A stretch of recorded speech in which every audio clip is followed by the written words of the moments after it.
Hey everybody and welcome back to my channel. In this video today, I'm sharing with you a full step-by-step recap of an intraday trade that I took during the London session. This was taken on pound dollar, and this was taken whilst also juggling being a full-time mother to my 2 children under the age of 3.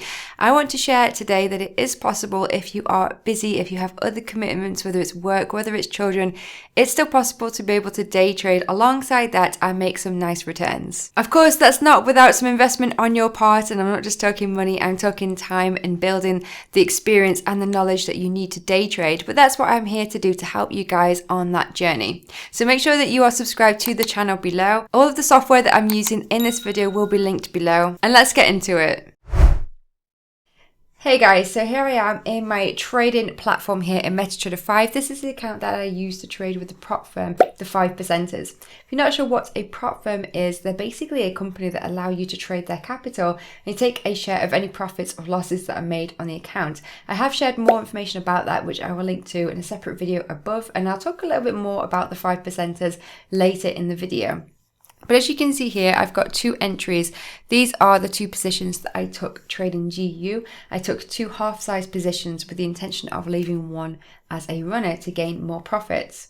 But I always find that you can see things a lot more clearly on the charts. However, I like to share with you the real broker data so that you can see that this is a real trade that I took in the markets before we hop onto TradingView.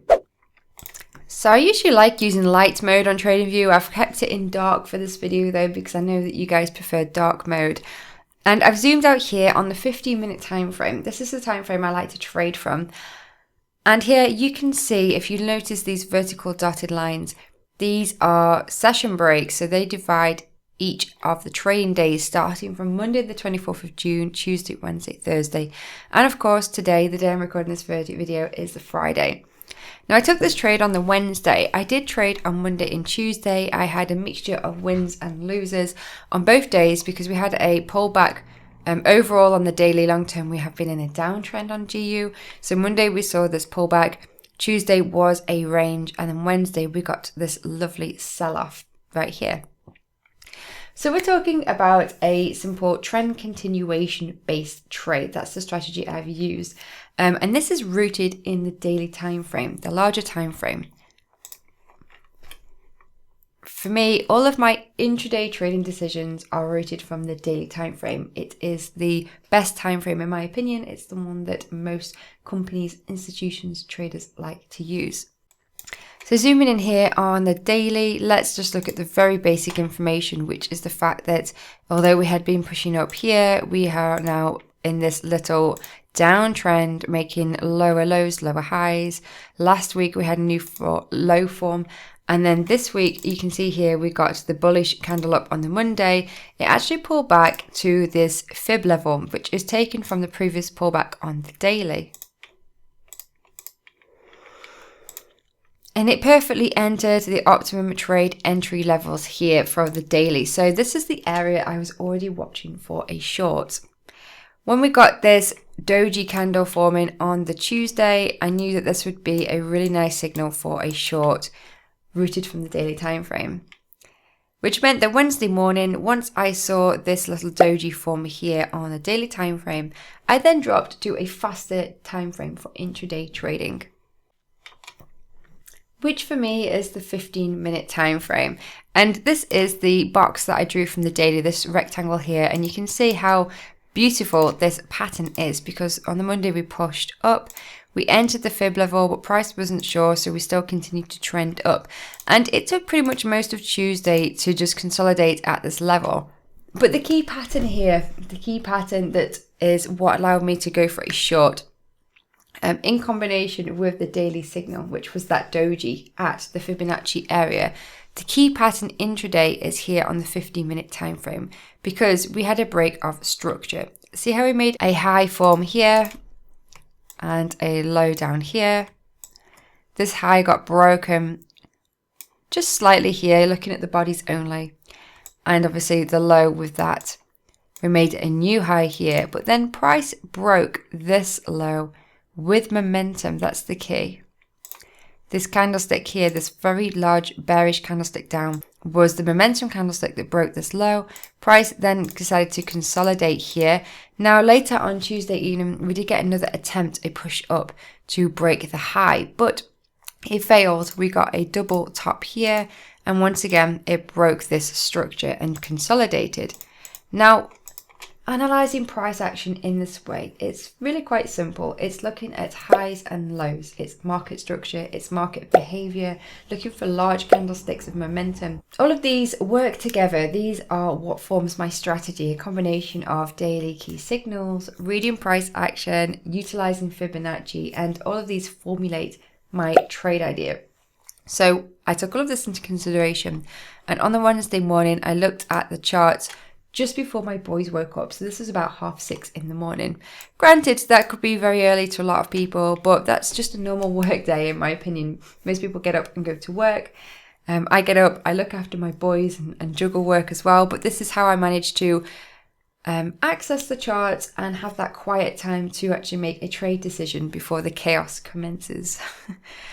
And looking here just before the London session opened, so this was around about 6:30, looking at intraday, price opened on the Wednesday morning. So this, it says here Tuesday because it opened the Australian session, but it opened at about this level here. And from the open, we had a little down and we had a high here, but we had this consolidation. The high couldn't break this high and price was losing momentum. And when we got this big bearish candlestick down here, which took us below the current daily open, this was when I set my short position, and I set it very close to the daily open, and my stop was I was going to use a 10 pip stop, but I wanted it above this area because I thought that price may come and retest this little double top pan. So I used a larger stop of 15 pips, and initially I set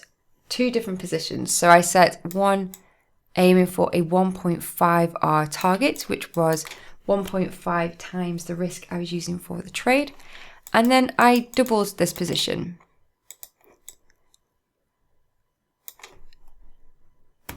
Now keep in mind that everybody's risk is different. Risk management is a crucial aspect of trading. It should definitely be part of your trading plan. If you don't already have one, grab a free copy using my link below in the description. But for me with this, the way that I manage my risk is I take two half-size positions, and that's what I did here. So I'm not doubling up, I'm just splitting the trades into two because it allows me to leave the second trade as a runner. And I was targeting the next daily level for my running position. In fact, I had it just before that level, so I was aiming for a 4R runner and a 1.5R base hit. So if it works out, there'd be a combined win there of 5.5R. Not a bad return. And so I set these two positions, I set my stop, I set my target, and that was when I had to put the charts away because I have no other choice to get on with my day. But I set trade alerts. I set an alert at my entry, my stop, and also the target down here. And when an alert goes off during the day, as soon as I get the chance to, I get onto the charts and I make adjustments, move stop losses, that kind of thing. And as you can see here, the London session started and I got triggered into this trade almost instantly. And it was a beautiful entry. Price pretty much just dropped and trended throughout the morning, the London session, to my first target. Now, obviously looking at this, I could have gone with that tighter stop. It could have been tighter, which would have given me more profit. But nothing is ever certain in trading, and my experience has taught me that it's better to give the trade room to move by using a larger stop. Now, this is obviously for my method of trading intraday. At this point here, when my alert went off, it was coming up to midday, and I decided to set a very tight profit stop on my runner. Now, this isn't something that I would normally do. I'd usually just set my runner to break even, to reduce the risk completely and let it run. But in the past, I have done that frequently, and the amount of times the trade has come up and stopped me out, that I've decided that it's probably better to just have a really tight profit stop, because if it works out, great, and if it doesn't, I've still made decent money. And that's what I did. So I set a profit stop at my original target this 1.5R, which was about here. And then I set some alerts and I closed the charts. But within the hour, price came up and it actually tapped me out.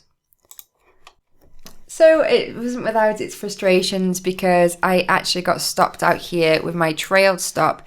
And then, as you can see, price did continue to trend down during the day. And in the afternoon, in the evening, it would have hit my 4R target. But unfortunately, instead of ending the day with a 5.5R winning trade position, I had a combined total of 3R. So it's not as perfect as the intention was, but it's always great to know that you had the right idea. And I still walked away green, so it still put me up 3R on my account. So that's just around about 1% on my account with the 5%ers and 3% in my live account with Vantage.